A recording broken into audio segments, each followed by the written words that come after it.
Hey everyone, I've got a West Coast Princess and the Frog update today, courtesy of the Disney Parks blog.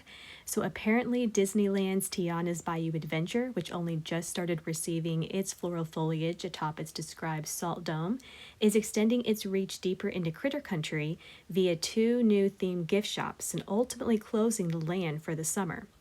The former Splash Mountain gift shop, the Briar Patch, is set to become Ray's Berets, themed after the Cajun lightning bug Ray from Princess and the Frog. The Disney Parks blog described Ray's Berets as a shop for headwear, apparel, accessories, toys, and more, with Firefly Raymond and his Firefly kin in the coziest cabin in Critter Country. You're sure to light up when you see how these Bayou bugs have made this home their own. And from the firefly effects in the concept art, I think we could be getting some really sweet effects. Now, transforming the Briar Patch into a Princess and the Frog gift shop isn't a surprise, but what is the ride's second gift shop called Lewis's Critter Club, which is located all the way at the end of Critter Country and taking over the left-hand side of Pooh Corner. Now, I love Pooh Corner. Disneyland gift shops are next level in terms of detail, and Pooh Corner is one of my favorites. So I was not thrilled to hear this news, but Disney did note in the blog post that the treats side of Pooh Corner will remain a destination for 100-acre wood merchandise and Tigger Tail treats. So it sounds like part of Pooh Corner will survive. Meanwhile, Lewis's Critter Club is said to feature some of your favorite critters and Princess Tiana. Disney also claimed both Ray and Lewis's gift shops will further immerse guests into Princess Tiana's story and referred them to being opened later this year. Again, what's really interesting about this news is Lewis's Critter Club taking over part of Critter Country's Winnie the Pooh themed area. And as a result, Critter Country, including the many adventures of the Winnie the Pooh attraction, is closing on May 1st this year and isn't expected to reopen until Tiana's Bayou Adventure debuts. Side note, no changes are being made to many adventures of Winnie the Pooh. The ride is fully expected to reopen with the land and as we know it now. For those keeping count at home, this new batch of announcements brings Disneyland's Princess and the Frog experience tally up to 5. And that's not counting her occasional appearance on the riverboat on the rivers of America. And this is due to 1, Tiana's Palace Restaurant, 2, Eudora's Chic Boutique, 3, Tiana's Bayou Adventure, and now these 2 new gift shops. That's a lot of one IP without its own designated land, and a bit strange since the property is extending beyond New Orleans Square and into the deepest corners of Critter Country. But I should mention that there's speculation that Critter Country's closure and its dead end may become part of Disneyland Forward and the park's expansion. Needless to say, this year's D23 event in August, which just released ticket and venue information today, March 19th, by the way, is going to be incredibly interesting for Disney park fans.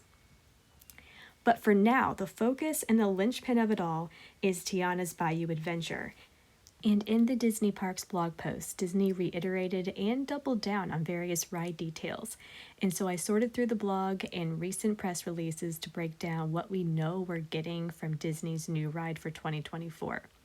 So, number 1, we know that Tiana's Bayou Adventure is set after the events of the Princess and the Frog movie and is a continuation of Tiana's story.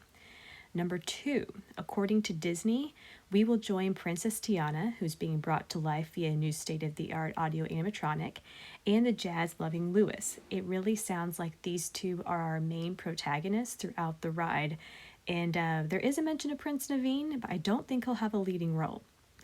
Number 3, a number of voice actors from the original film are reprising their roles, including Annika Nani Rose as Tiana, Bruno Campos as Prince Naveen, Jennifer Lewis as Mama Odie, and Michael Leon Woolley as Lewis.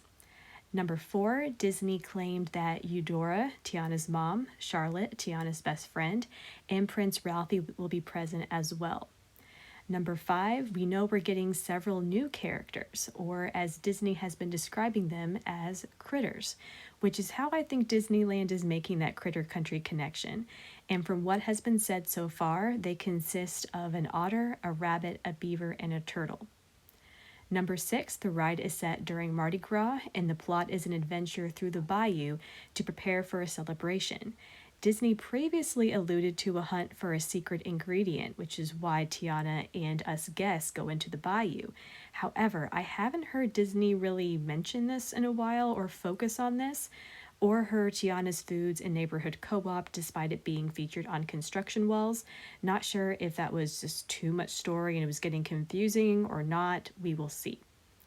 Number 7, the ride will feature both original ride music and tunes from the original film. And number 8, while waiting in the queue, guests will be able to smell frying beignets. So when are we getting this ride, its gift shops, and the return of Disneyland's Critter Country? Well, in the new blog post, Disney reiterated once again that Disneyland's Tiana's Bayou Adventure isn't expected to open until later this year. But as for Disney World, I think we're days away from an opening date. I don't remember if I said this before in a previous video or not, but I've been preaching for months that Disney wants the Magic Kingdom's version of the ride to open by Memorial Day.